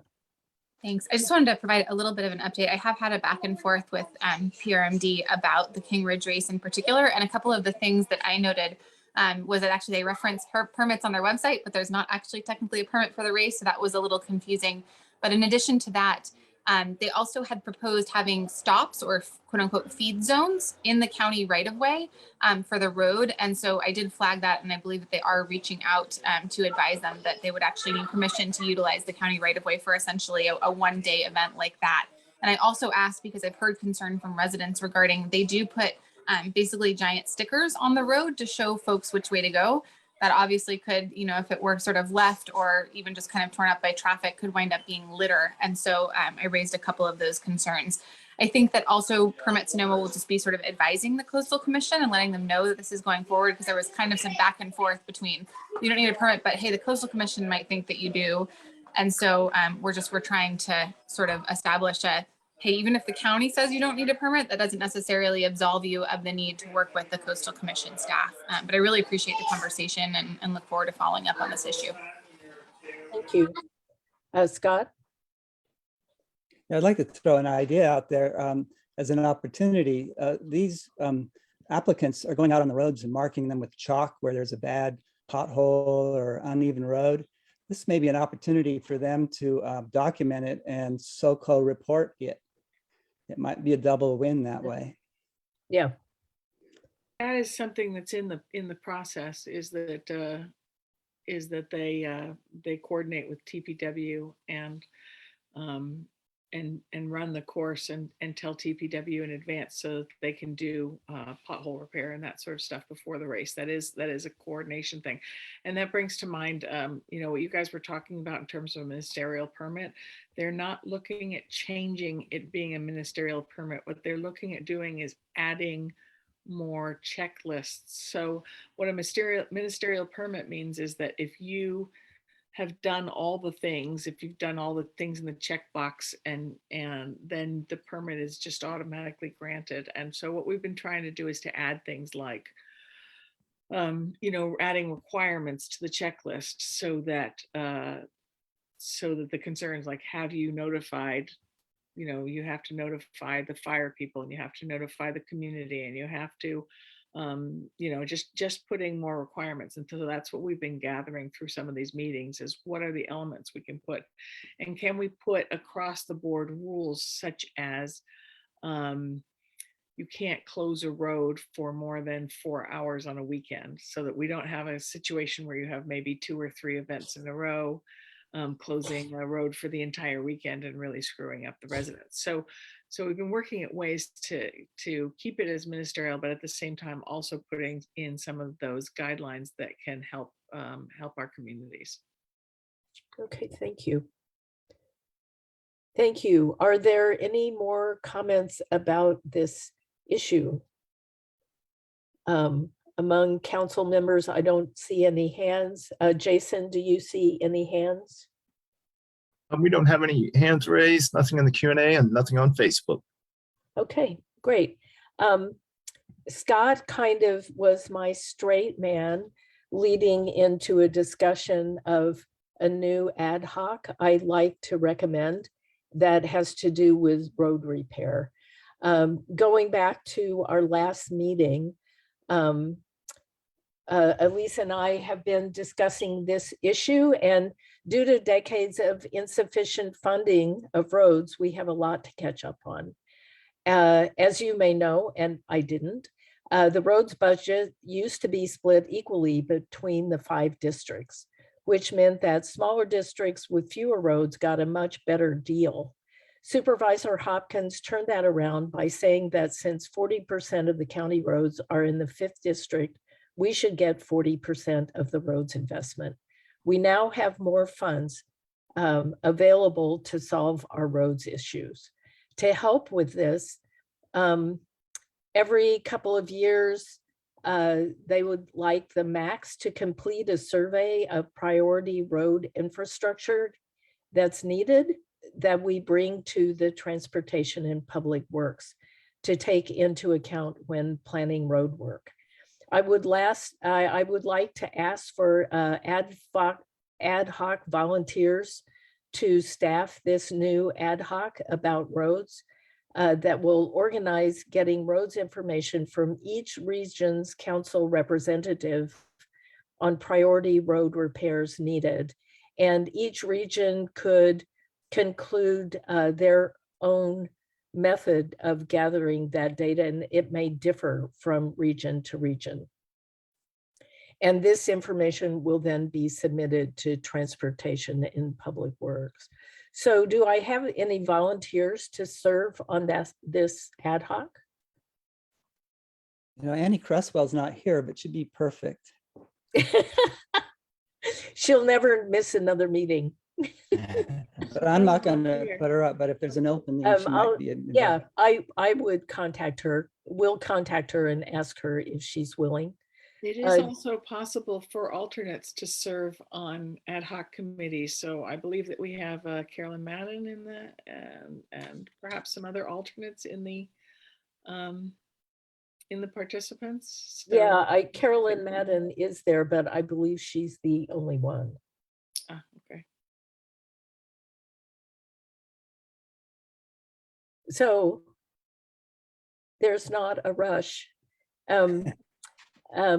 I'll volunteer to be a coordinator, and I will not rest until I have a fully staffed ad hoc. So, We could also check with the alternate in Jenner, because I know that Jenner's been they've contacted us quite a bit about their roads. mhm, And I believe that that Liz was quite concerned about that. But we do get quite a few complaints from Jenner, so that we want to make sure that they're represented. okay, so I'll carry the ball on this one. And Elise and I will work to staff up the ad hoc. And we'll come back with a report at the next meeting. And Marty, So, yes. mhm. yeah, not that I want to be on the ad hoc, but I just want you to know, I'll work very closely with you to, because, to identify the really, really rough roads that we have. Well, that go yes, all and the way up to Tin Barn and all the way over the top, and yes, and I've already talked to your roommate. okay. So maybe we could make an afternoon of it and go have a picnic somewhere and make a list of roads. It's a date. Okay, good. Okay. The next little piece is that Jill Lippett and I both attended recent forums, and Jill attended the Vacation Rental Ordinance Planning Commission hearing today, and she's going to tell us about what went on in that meeting. And thank you, Jill, for doing this. My pleasure, even if it did go on forever. There were lots of comments, as you can well imagine. But before I start, I actually wanted to clarify something that you had said, Marty. It's a little confusing. It looks like this is a policy that they're creating for the inland and not for the coast. That's not actually true. They have created lots of procedures that will apply to both the coast and inland. So just the whole set of new regulations will apply to the coast, with one exception. The exception, which is the most important in my opinion, is that they will not impose any density limits on the coast. They feel like the Coastal Commission has supersedes them in authority to do that. And so they won't touch the coast. So both Brian and I did speak to that issue in the comments. So we both were referencing the fact that the Coastal Commission has in the past accepted LCPs that restricted density and put other like proximity issue restrictions into their LCPs. So it's not true that the Coastal Commission has what the county is saying is that the Coastal Commission does not allow for density restrictions, but that is actually not true. They do, and they have approved LCPs that did specify certain communities and neighborhoods and streets even that would be subject to density or proximity restrictions. So that was what we brought to the table. But essentially, the meeting, Gary explained all of the changes and the proposal, and I don't want to go into that because there has been lots of journalism about it that explains it pretty it would take too much time to go into detail, but the public comments were, as you can imagine, because all of our communities have been discussing this issue ad nauseum. I'm not going to go over the complaints that everybody has that you've all heard before, but there were some interesting high points, or well, not high points, but some interesting perspectives that I think are worth us considering. One of the things is that there can and should be a distinction between people who are renting out their place that are like second homeowners that are renting out their places periodically when they're not using it, and those people who are just buying, people and corporations, investors who are just buying up properties and renting it out 365. And what people said, and I thought this was a very good critique, is that if you buy a property and it's only about renting it, it is because it is a business and it is a hotel. And the county at this point doesn't have business licenses, and so doesn't consider these houses that are rented all the time as businesses, and so they don't have to meet the restrictions on residential neighborhoods or residential zoning that prohibits commercial, prohibits businesses from being in those neighborhoods. And I think that was a very interesting critique that was made by quite a few people. The other critique was obviously everybody is concerned about the fact that it's the abundance of vacation rentals is changing the character of the neighborhoods, and I don't need to explain that any further because I'm sure you've all heard that.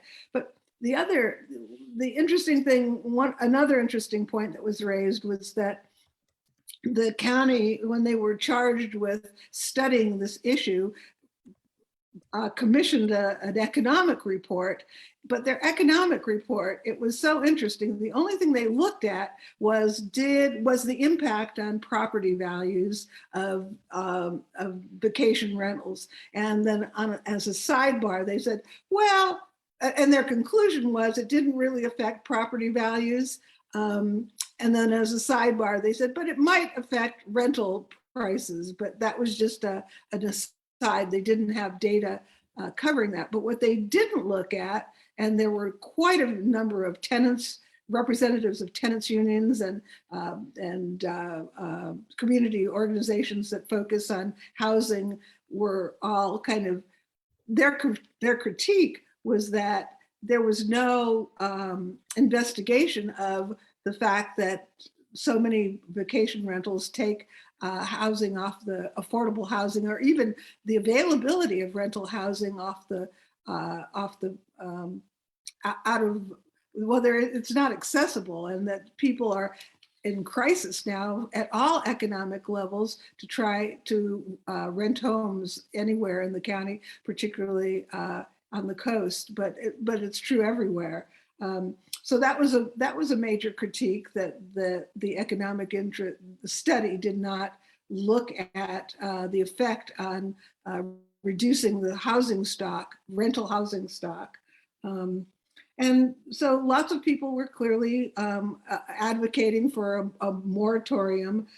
People said that, because the wildfires had eliminated so much housing stock, there should be a moratorium until there is adequate housing for people that work here and want to live here and become residents of the county. And it's just really, as you all know, very difficult to find rental housing.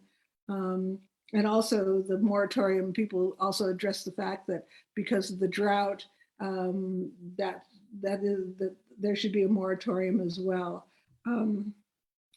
And I guess the last thing that was voiced quite a bit was, concerns distinguishing between people that were corporations and investors that were buying houses just for the purpose of creating businesses, vacation rental businesses, as opposed to personally using them themselves. And the county, Gary didn't seem to think that that could be legislated or regulated in terms of issuing permits for vacation rentals, that they couldn't distinguish between regular residents or people who had legitimate second homes that they actually used, and corporations or investment groups that were just doing it to profiteer.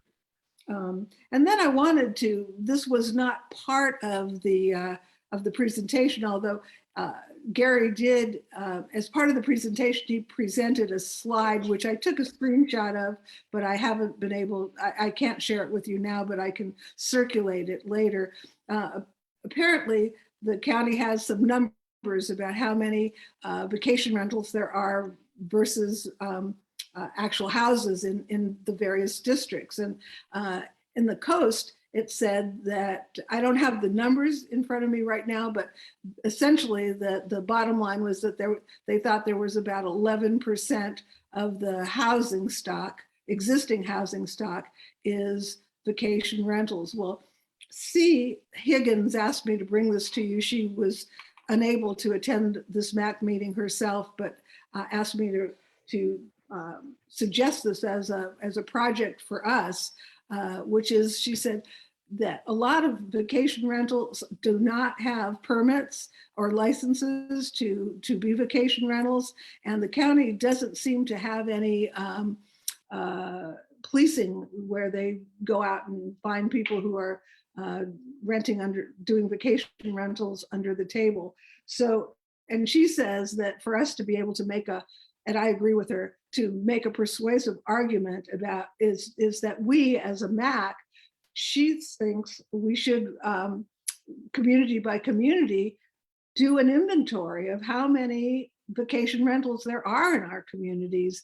And I think that there's more than meets the eye. And of course, if we're asking for density restrictions, you can't do a density restriction unless you have adequate data. So I would very much advocate for us to take up the idea of taking an inventory of vacation rentals. Every neighborhood absolutely could report how many vacation rentals are in their neighborhood, because neighbors do know, and we could gather that data. So that is, in essence, that's the short version of what happened at the meeting today. And Brian was also in attendance, I think. So Brian, if you have anything to add that I did not cover, feel free to chime in. Yeah, I mean, I think there's that's a pretty good summary. I think the only thing is that from what I gathered, it seemed like there was, especially of folks who were commenting on the coast, I think there was some disagreement on certain aspects of it. And I know it's with the folks who are in the low Russian River Valley that I heard, especially in Guerneville and Monterio, there was sort of a more vociferous take on it. So, I mean, I'd be interested to see how that was broken out based on different communities, but it was certainly the mood amongst the commenter, the public comment, was certainly a little anti-vacation rental. So I think they wanted to see some larger reform.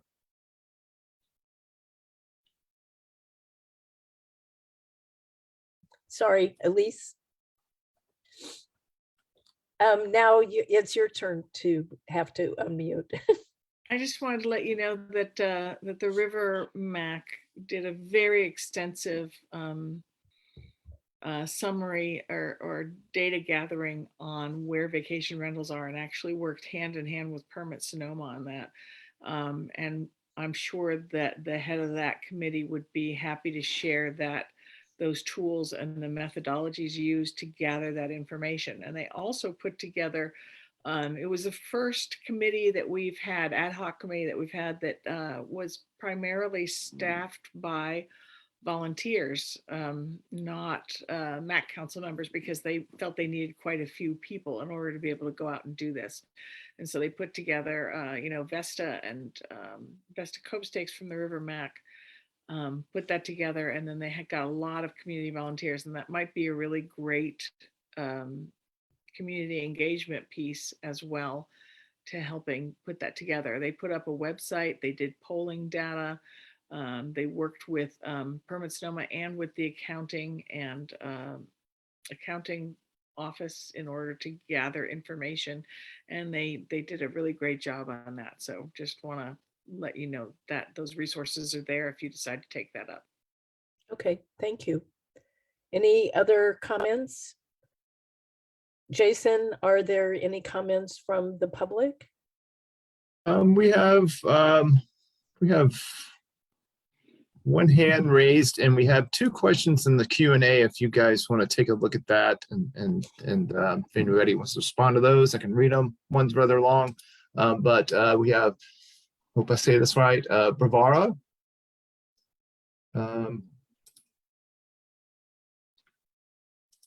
One second. Webinar?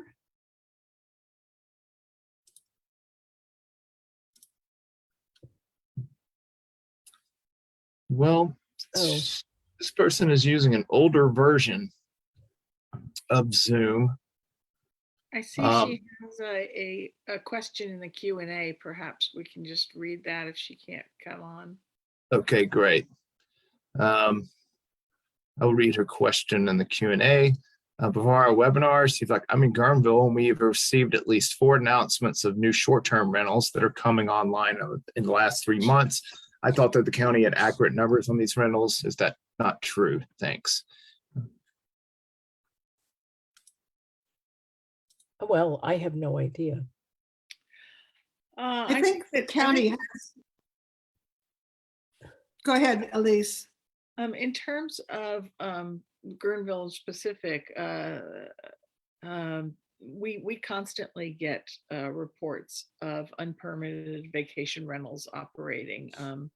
Got a complaint just this week about one whose permit had lapsed in June and has been in June of 2020 and has still been operating. So so they are out there.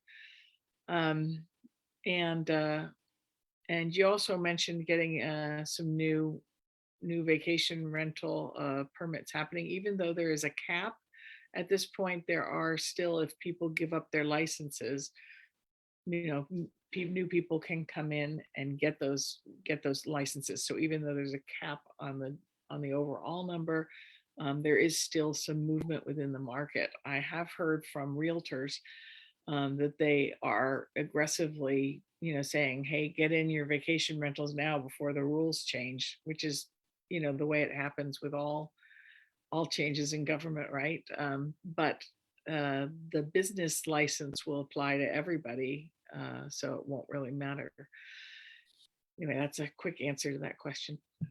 Okay, so the next question we have in the Q&A is from Chris for a comment. We live in Vacation Beach, which is well over 10% short-term rentals. I heard that they are not issuing new ST rental permits, but this is not true. Within the past 2 months, we have 2 large rentals that just got permitted from the houses that sold a few months ago. There are more houses in the market right now. Is there any freeze on the permits for our area, or are we just going to watch the whole neighborhoods turn into rentals? I'm not opposed to having rentals for tourists, but I think we have done our part in this area. It feels completely hollowed out most of the time. If we can't stop the permitting process, can we at least limit the number of people who can stay per night? There's a huge difference between a family of 4 staying for the weekend and a party house of 8 to 12. I'm trying to remember exactly where the cap is. I believe that vacation rental is in that area. Lynda, do you remember? Is vacation rental in that area where the cap is in place? I believe Vacation Beach would be part of that. Yeah.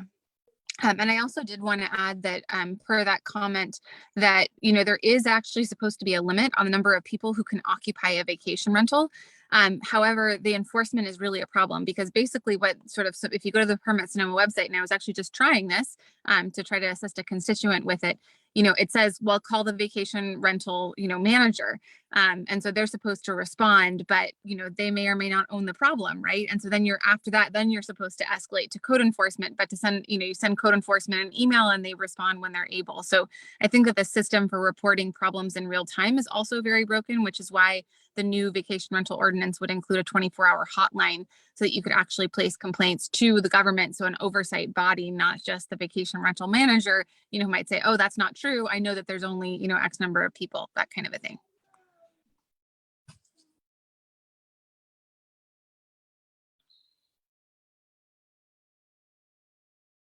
Thank you, Lynda. Are there any other comments about this?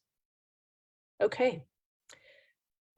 Next, I'm going to speak about the wildfire and insurance risk forum, which was held on March 10th. And Supervisor Hopkins sponsored this incredibly interesting virtual town hall on March 10th. The recording is available on Supervisor Hopkins' official Facebook page, and it's well worth a careful listen. Frankly, I have attended so many of these house hardening presentations. I didn't expect to learn anything, but things are changing, and it was very interesting. Included in this forum are a detailed description of the new recommended fire hardening recommendations. The ones covering the first 5 feet closest to the perimeter of the home are quite a bit more restrictive than previous recommendations have been. The ones covering the zones further away from the home are more similar to the ones we're all accustomed to in the 4291 regulations. CAL FIRE is already performing inspections and doing disclosures associated with sales of homes. These restrictions will also go in place for new home construction beginning in 2024. It wasn't clear to me on first hearing the practical implications of these new restrictions. For example, whether they would be requirements for permit Sonoma for a new home. A consulting firm working with the insurance industry also discussed a rating system for homes. Likewise, it wasn't entirely clear to us what the practical implications of that will be.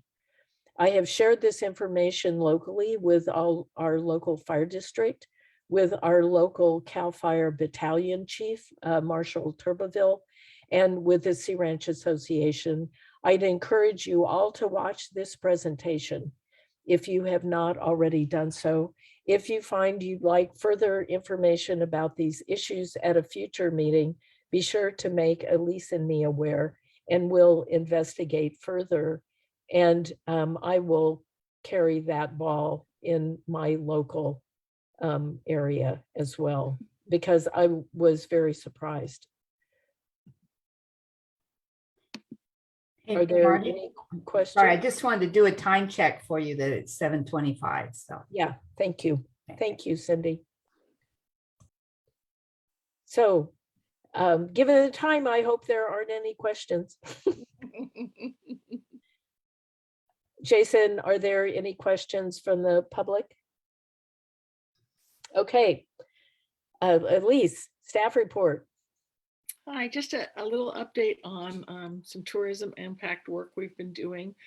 Last year, you may remember we were talking about working on getting some electronic signs that would guide people away when the area gets too crowded. Caltrans has given us permission to put up messaging in on 4 different signs on 101, and we're going to be working with them in the next couple of weeks on exactly what we can say and how to change and update those, but that'll be a great movement forward. We're also talking with Bodega Bay Fire. They're looking at adding an electronic sign for Highway 1 in their area. That's a little late to turn people away, so that's less of a priority. And we also have to find funding for that. That's a $31,000 ask. So we're working on that a little bit slower. We've also been advocating, I think Lynda mentioned in her points, but I'm not quite sure exactly what she remembering what she covered. So if I'm duplicating, please forgive me. We have been advocating with McGuire's office for greater funding and support for both CHP, more CHP presence, and for state park ranger presence, because we need that quite a bit along the coast. Along that same lines, I know this wasn't covered. We have funded CHP parking enforcement, which is going through, and we're going to have a contract with CHP specifically for the coast and the river during the Memorial Day to Labor Day period, where we have a lot of parking enforcement problems.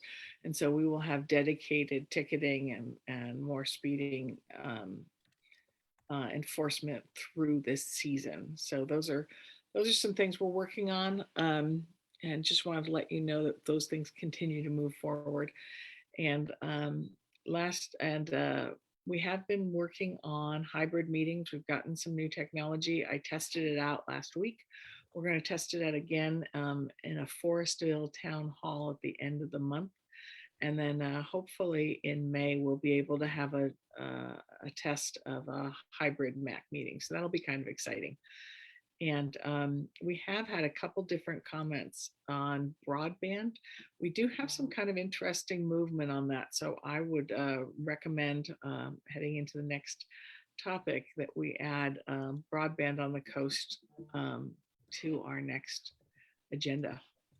Okay. Those are my updates for this meeting. Are there any questions? Scott has his hand raised. My question wasn't about it. Leases. As a council member, will we have a chance to make a comment or report? I'm sorry? I didn't Will the understand. other count there?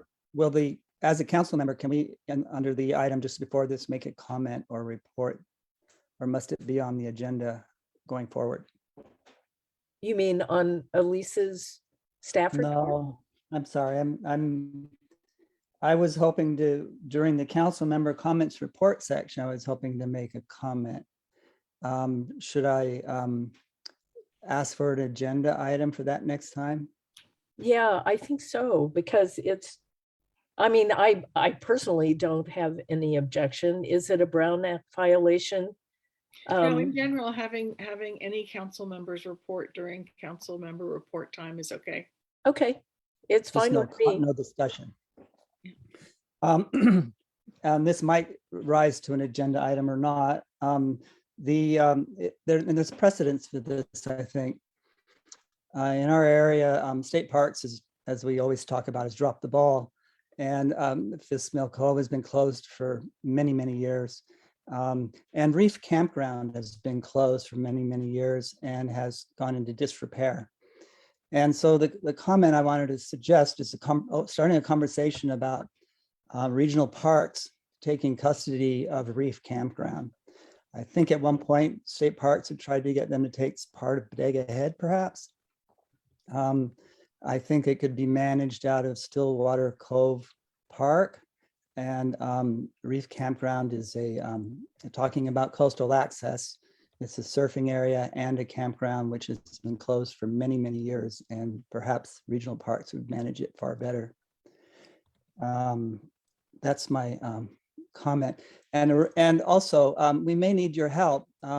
Brian pointed out to me that the Duma in Russia discussed, and it was reported today, that they would very much like to take Fort Ross back, along with Alaska and Antarctica. So please have your pitchforks ready. So Thank you. Scott, I'll respond to what you said. First of all, if you would like to have the issue about county parks taking over various campgrounds on the next agenda, you should, and this is leading into my call for agenda items. That should be an agenda item so that members of the public would know that we're discussing that and they can come and talk about that as well. Thank you. And if you want to propose that we give ourselves up to the Russian state, you can put that on the agenda as well. But to the I don't contrary. think the county has money to arm us. Well, just keep an eye on the horizon. Yeah. Thank you. And I understand that there are websites that give instructions for how to make Molotov cocktails. So we just need to find somebody who speaks Ukrainian to translate them for us. And I don't mean that as a criticism about the Ukrainian people.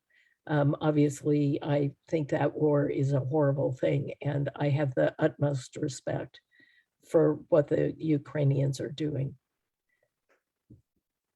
So call for agenda items for the next meeting. Consider mine one of them. Okay. I think that's an excellent suggestion. Are there any others that people already have in mind? And also be aware that you can send them at any time to Elise or to me, and we'll include them in the next agenda. Wanda, you have your hand up. Yeah. I think you already have my suggestion from last time about the Sonoma Coast Yes. Collaborative being able to Yes. present. So just wanted to say that. Okay. Yeah. That's good. Thank you. Jill? You're on mute, Jill. Sorry about that. Can I put on the agenda the taking of an inventory of vacation rentals on the coast? Uh-huh. Sounds like an ad hoc. Yes, and you'll flesh that out, Jill? Sure, I'd be happy to. Okay, thank you. With your guidance. I'll connect you to the river person who did that in the river area so that you can follow her knowledge and expertise. I'd be happy. Yeah, I'd be happy to do that. Thank you. Great. Wanda, is your hand up a second time? Okay. Are there any recommendations from the public about agenda items for next time? Jason, do you see anything? We don't have any hands up and nothing in the Q&A. Okay. Thank you all for a great meeting. It's 7:33. And we need a motion to adjourn. I'll move. Okay. Do we have Second. a second? Is that Second, Brian? Okay. Let me do a quick run through here. Scott, Aye. Brian, Aye. and Ginny. I know she joined us. Ginny's muted. Okay. Marty. Yes. Aye, yes. Okay, thank you. I'm here. Paul, Aye. Abby, Aye. Wanda, Aye. Jill. I Okay, so it's 7:34 and we're now adjourned. Okay. Great you, job, Lynda. everyone. Thank Great you. job, Thank you. Marty. Thank you. Yeah. Happy Thank St. Patrick's you, Wanda. Day. Yeah. Thank you. Great outfit, Scott. Okay. Really like your shirt. And I like the green sash you had on before. Well, too. that was my insurance.